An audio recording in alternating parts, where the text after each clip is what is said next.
रोखठोक वार्तांकन, रोखठोक बातमी।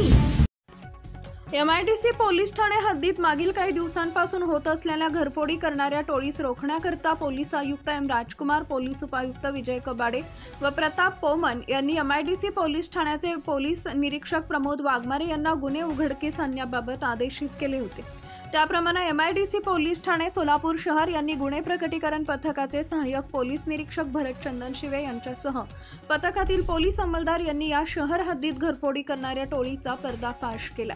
सोलापूर शहरातील कोंडाल शाळेजवळ 2 इसम सोने विक्री करण्याकरता येणार असल्याची माहिती मिळाल्यानं सदर ठिकाणी जाऊन सदर 2 इसमांना ताब्यात घेऊन त्यांचे नाव व पत्ता विचारले असता त्यांनी त्यांची नावं बंडू मधुकर पवार वय वर्ष 28 राहणार ढोक बाबुळगाव तालुका मोहोळ, उमेश प्रकाश काळे वय वर्ष 30 राहणार मलिकपेठ तालुका मोहोळ असं सांगितले। त्यानंतर त्यांच्याकडे अधिक चौकशी केली असता त्यांनी विनायकनगर MIDC सोलापूर व बोळकोटे नगर MIDC सोलापूर इथं झालेल्या रात्रीच्या घरफोड्या केल्याचं कबूल केल्यानं MIDC पोलिसांनी त्यांच्याकडून सोन्याचे दागिने व 198.80 ग्रॅम वजनाचे चांदीचे दागिने हस्तगत करून एकूण 1,91,000चा मुद्देमाल हस्तगत केला।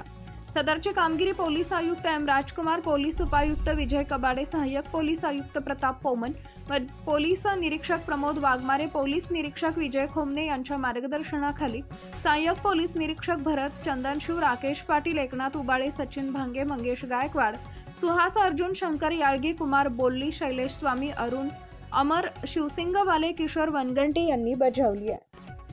महाराष्ट्रातील महत्त्वाच्या आणि ताज्या बातम्या पाहण्यासाठी आमच्या जय हो न्यूज चॅनलला सबस्क्राइब करा आणि बेल आयकॉन प्रेस करा।